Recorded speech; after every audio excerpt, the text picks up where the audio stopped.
Hey guys, welcome to Law and More. This is Chandni Malhotra and today we'll be discussing about fundamental rights.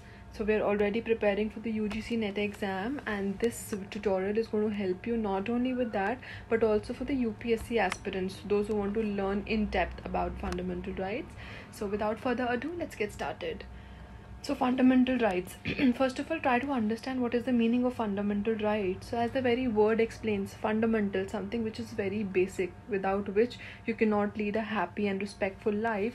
तो वो rights जो कि इतने natural हैं, इतने basic हैं, which are required for your peaceful and respectful existence. So these are your fundamental rights. अब ये fundamental rights का concept originally आया कहाँ से? That it had to be given by the state to the people.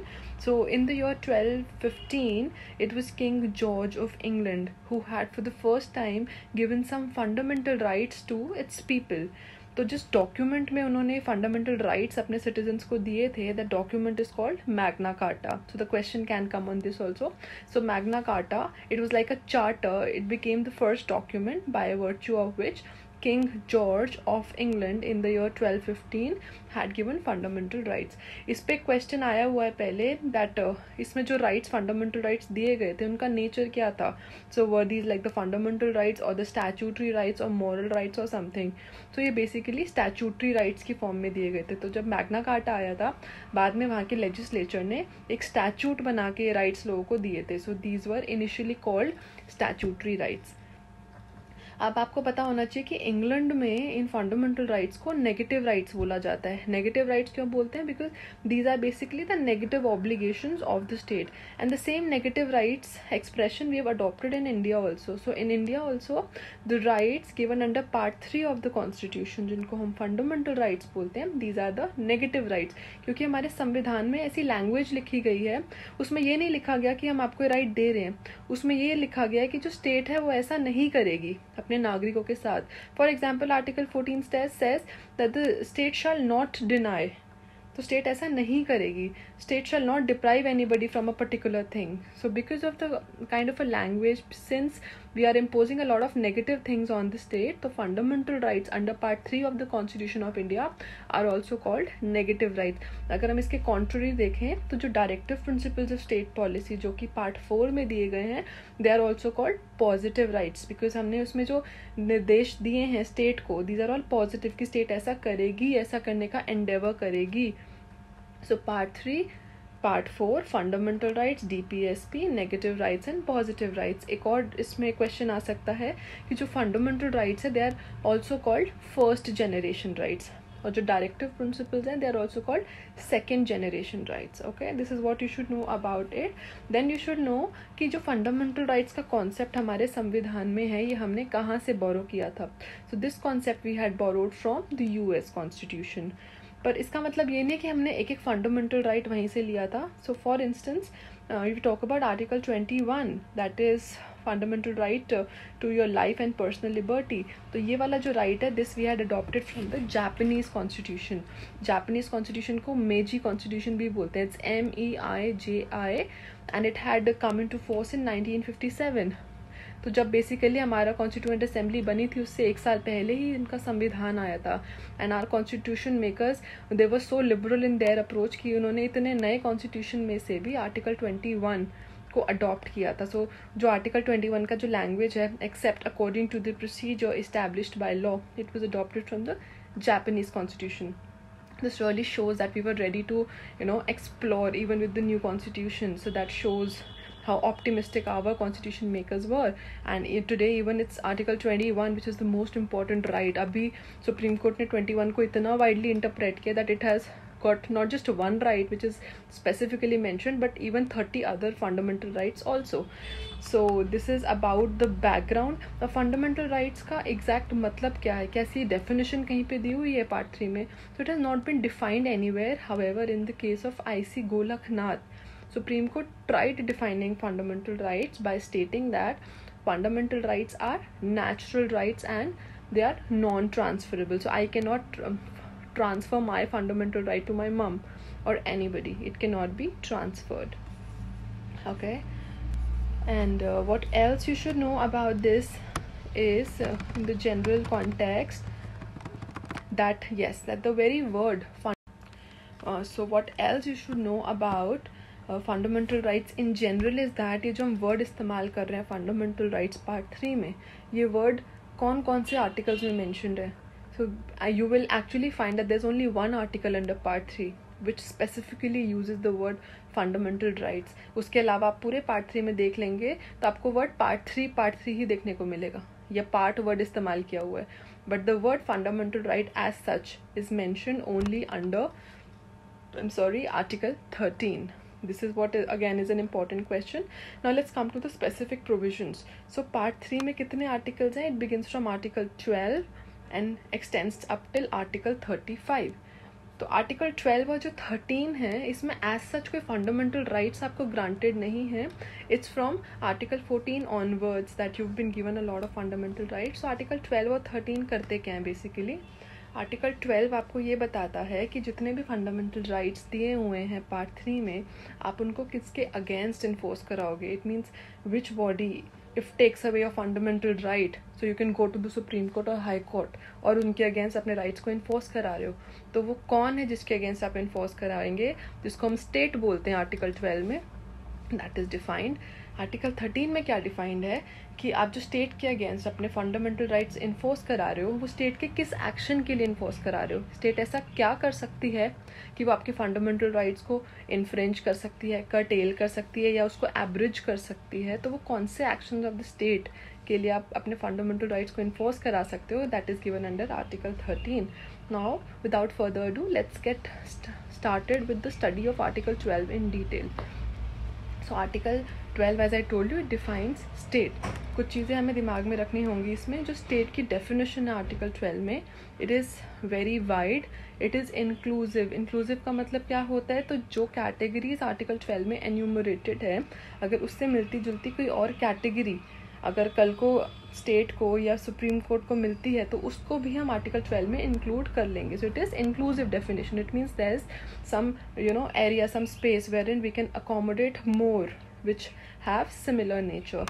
And next is that article 12 में जो state को define किया गया है, वो जो स्टेट की वाइड डेफिनेशन होगी वो एप्लीकेबल सिर्फ पार्ट 3 के पर्पसेस के लिए है.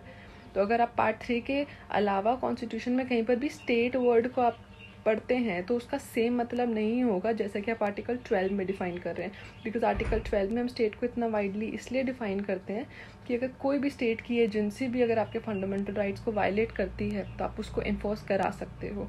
तो आर्टिकल 12 में जो स्टेट की डेफिनेशन है that is applicable only and only for the purposes of part 3. That is only and only for the purpose of enforcement of your fundamental rights and not for any other purpose. तो इन सब general principles को हम दिमाग में रख के let's try to see what is given under article 12. सो आर्टिकल 12 जो है कुछ पॉइंट्स एन्यूमरेट करता है कि ये सब जो है स्पेसिफिकली स्टेट मानी जाएंगी. First is the union government and the parliament, then state government and the state legislatures. उसके अलावा there are two other categories. One is local authority and the other one is the other authority. So we've got government of India, parliament, state government, state legislature, local authority and other authority. इसके अलावा language use की गई है. ये सब जो bodies हैं they should be within the territory of India और under the control of the government of India. इसका मतलब जितनी भी बॉडीज़ के आपको मैंने नाम बताए हैं या तो ये भारत की ही टेरिटरी में होनी चाहिए, और इनकेस हमारी टेरिटरी में नहीं है, कहीं बाहर भी हैं इन सम फॉरेन कंट्री, अगर उसके ऊपर जो पूरा कंट्रोल है वो गवर्नमेंट ऑफ इंडिया का है तो उसके अगेंस्ट भी आप फंडामेंटल राइट्स को इन्फोर्स करा सकते हैं. फॉर एग्जांपल एम्बेसी, तो हमारी कंट्री की embassy in any of the countries, तो अगर वहाँ पे हमारे कुछ सिटीजन्स काम कर रहे हैं and that embassy is violating the fundamental rights, so those agencies के against also you can get your rights enforced. ना ये टेरिटरी वर्ड जिसमें इस्तेमाल किया गया है कि ये जो एजेंसीज़ हैं, जो स्टेट है, ये within the territory of India होनी चाहिए. तो टेरिटरी का मतलब क्या होता है? So territory has been defined by the constitution under article 1 clause 3. ये बोलता है कि हमारी टेरिटरी में क्या क्या चीज़ें आएंगी. हमारे भारत की टेरिटरी में एक तो जितनी भी स्टेट्स हैं उन सब की टेरिटरी आ गई. सेकेंड, जितनी भी यूनियन टेरिटरीज़ हैं उन सब की टेरिटरी आ गई. And third, any other territory which may be acquired. तो कल को अगर इंडिया का किसी कंट्री के साथ वॉर हो रहा है या पीस अग्रीमेंट हो रहा है जिसमें हमें कुछ और क्षेत्र भी इंडिया में मिलाने का अवसर मिलता है, सो दैट तो वो जो नया अक्वायर्ड पार्ट होगा that also becomes the territory of India with in the meaning of article 1 clause 3। तो हमने ये तो समझ लिया कि आर्टिकल 12 में क्या क्या लिखा हुआ है और उनका क्या क्या मतलब है, लेकिन दो ऐसे टर्म्स है जिनका मतलब क्लियर नहीं है। One is local authority and next is other authority. अब हमें जब भी कॉन्स्टिट्यूशन में किसी भी टर्म का मतलब क्लियर नहीं होता तो उसके लिए हम डेफिनेशन क्लॉज में जाते हैं या इंटरप्रिटेशन क्लॉज में जाते हैं। Excuse me. तो अगर आप नॉर्मल कोई भी पार्लियामेंट का एक्ट उठा के देखते हैं तो उसमें जो डेफिनेशन का जो क्लॉज होता है you will usually find it under section 2 और section 3, but when you look at the constitution of India it is not the case. तो इसका मतलब क्या ये है कि कॉन्स्टिट्यूशन में कोई डेफिनेशन क्लॉज ही नहीं है? So no, our constitution makers, they were cautious enough and they also inserted a definition as well as an interpretation clause towards the end of the constitution, that is article 366। तो 366 में definition clause है। तो अगर हम local authority को समझना चाहते हैं तो हम पहले डेफिनेशन क्लॉज में जाएंगे विच इज़ अंडर आर्टिकल 366 और हम वहाँ पे उसकी डेफिनेशन ढूंढेंगे। अगर हम 366 में देखें तो लोकल अथॉरिटी कहीं डिफाइन नहीं है। So what is the next option we have? We have interpretation clause which is article 367। वो clause ये बोलता है, वो article ये बोलता है कि अगर किसी चीज़ की definition 366 में भी नहीं है तो आप उसको word को interpret करने के लिए you can always resort to the General Clauses Act of 1897 which was made by the British Parliament। तो फिर हम उस जनरल क्लॉजेज एक्ट में उसका मतलब ढूंढेंगे। तो अगर हम लोकल अथॉरिटी का मतलब वहाँ ढूंढे तो luckily that has been defined under the general clauses act under section 3 subsection 31। तो सबसेक्शन 3 एंड 31 अगर हम देखें, नॉट सबसेक्शन, सेक्शन 3 सबसेक्शन 31, वहाँ पर लोकल अथॉरिटी वर्ड डिफाइंड है। उसके अलावा even with in the constitution 7th schedule list 2 which is the state list, उसकी एंट्री 5 में भी लोकल अथॉरिटी की डेफिनेशन है। So if you do a conjoint reading of section 3 subsection 31 of general clauses act and 7th schedule list 2 entry number 5, दोनों से definition local authority की ये सामने आती है कि कोई भी म्यूनिसिपल कमिटी या कोई भी पोर्ट की अथॉरिटीज़ या उसके अलावा कोई डिस्ट्रिक्ट बोर्ड जिसके पास अपने लोकल फंड्स का मैनेजमेंट है वो लोकल अथॉरिटीज़ हो जाती हैं। तो ये तो हो गया लोकल अथॉरिटी की डेफिनेशन। अब लोकल अथॉरिटी पे दो केसेस इंपॉर्टेंट है, अब हम वो देख लेते हैं। पहला है बहुत ही ज़्यादा famous case of RC Jain versus DDA। ये केस बहुत इंपॉर्टेंट है under industrial disputes act also. तो इंडस्ट्रियल डिस्प्यूट एक्ट में there's a very important case called Bangalore water supply and sewage versus A Rajappa। उस केस में what is the meaning of industry उसकी definition को in length discuss किया गया था and it was held that DDA also is an industry within the meaning of the industrial dispute act। तो इस case में that is RC Jain versus DDA ये held किया गया था कि जो DDA है वो एक लोकल अथॉरिटी भी है under article 12।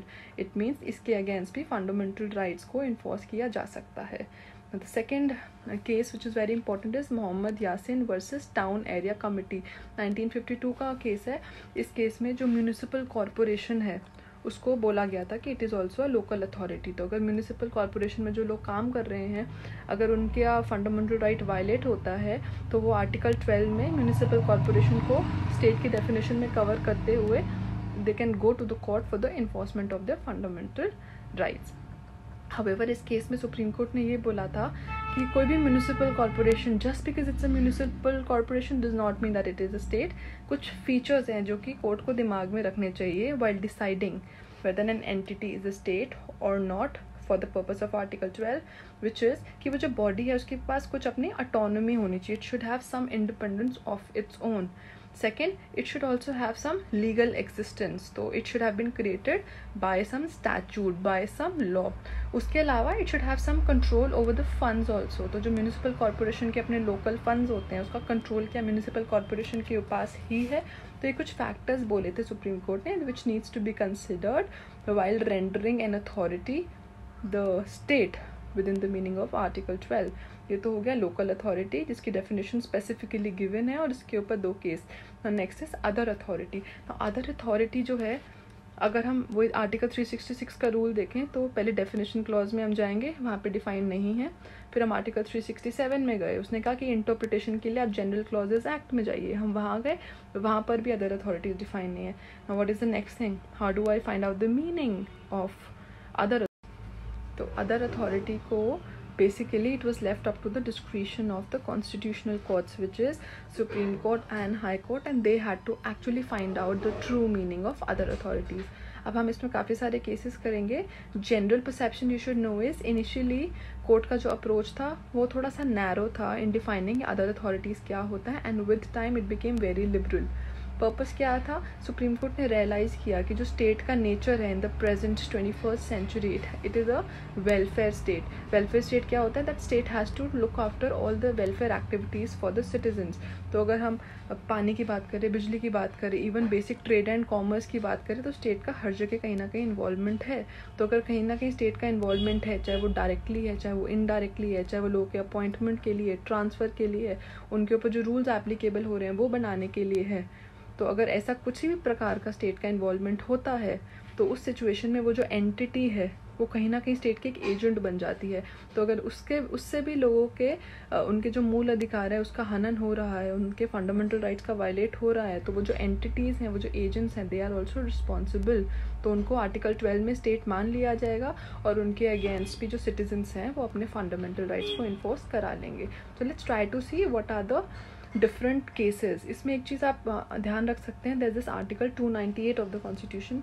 298 of the constitution यही बोलता है कि जो पार्लियामेंट है वो अपने बेसिक जो काम है उसके लॉ मेकिंग एंड एवरीथिंग, उसके अलावा कुछ कमर्शियल एक्टिविटीज़ भी अंडरटेक कर सकता है. So it can also carry on the trade and the business. So again, तो अगर पार्लियामेंट को ट्रेड करना है, कॉमर्स करना है, तो उसके लिए पार्लियामेंट खुद तो करेगा नहीं. तो parliament has to tie up with a lot of people, parliament has to delegate different functions. तो जितने भी एजेंट्स बन रहे हैं, जितने भी कॉरपोरेशंस हैं जो पार्लियामेंट के बिहाफ पे कहीं ना कहीं ट्रेड या कॉमर्स कर रहे हैं, तो उन सबको आर्टिकल 12 की डेफिनेशन में कवर कर लिया जाएगा.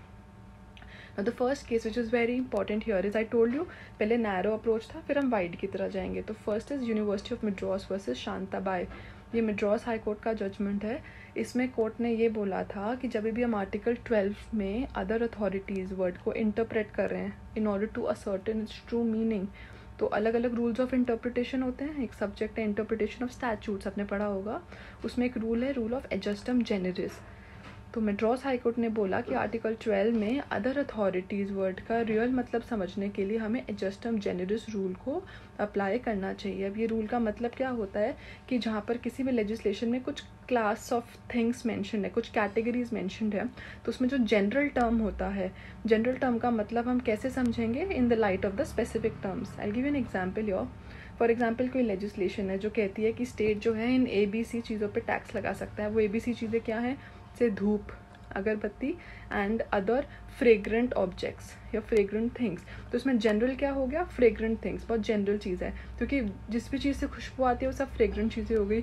अब इसका ट्रू मतलब अगर आप जानना चाहते हो तो आपको इसका जो इंटरप्रिटेशन है वो प्रिसीडिंग जो जनरल वर्ड, स्पेसिफिक वर्ड्स हैं उनसे करेंगे. तो जैसे धूप हो गई, अगरबत्ती हो गई, ये कोई भी फ्रेग्रेंट आइटम्स नहीं है. ये वो फ्रेग्रेंट आइटम्स हैं जो कि पूजा के इस्तेमाल में आती हैं.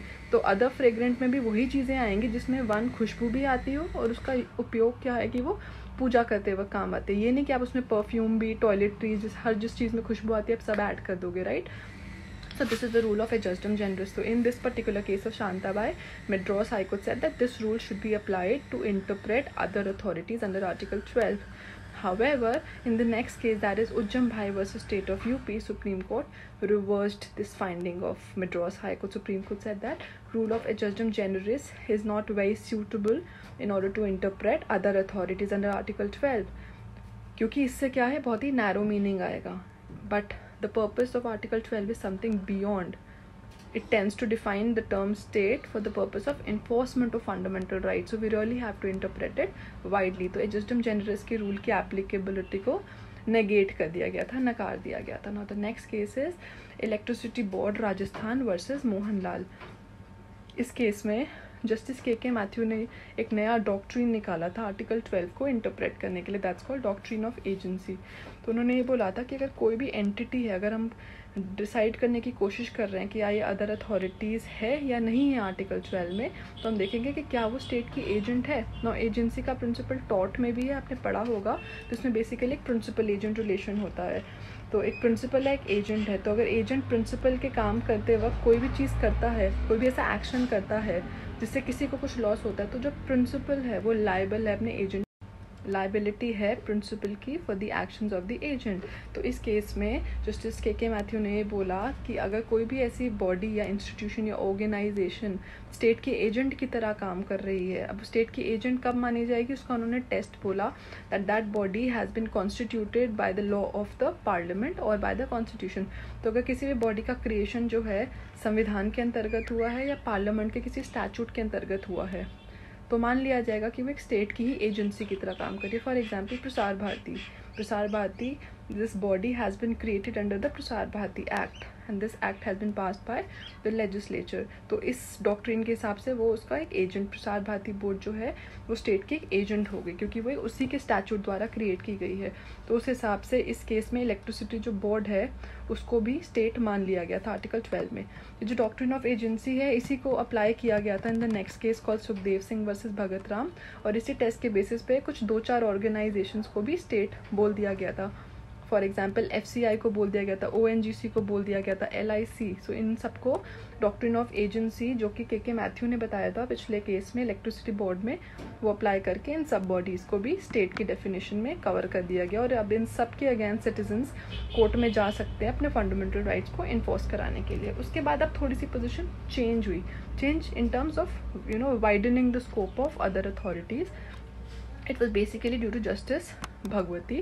सो 2 केस हम साथ में करेंगे। पहला है RD शेट्टी, उसके बाद है Ajay Hasia. These are very important cases for the exam purpose. RD Shetty versus international airport authority. इस केस में जो इंटरनेशनल एयरपोर्ट अथॉरिटी है IAA, उसको स्टेट मान लिया गया था, और जस्टिस PN भगवती ने जो पहले प्रीसीडिंग जो प्रिंसिपल चल रहा था, प्रिंसिपल ऑफ एजेंसी, उसी को अप्लाई किया और IAA को एक स्टेट बोल दिया। बट जस्टिस ने इसमें कुछ प्रिंसिपल्स डिस्कस भी करे थे। उन्होंने बोला था कि जब हम किसी बॉडी को स्टेट घोषित कर रहे हैं आर्टिकल 12 में, तो हमें सिर्फ यही नहीं देखना चाहिए कि भैया उसको पार्लियामेंट के एक स्टैचूट द्वारा क्रिएट किया गया है तो वो पार्लियामेंट का एजेंट हो गया या स्टेट लेजिस्लेचर का एजेंट हो गया। उसके अलावा कुछ और फैक्टर्स को भी कंसिडर करना चाहिए। और ये फैक्टर्स क्या थे, इसको इन डिस्कस जस्टिस भगवती ने अगले केस में डिस्कस किया। The case name is called Ajay हसिया वर्सेस खालिद मुजीब।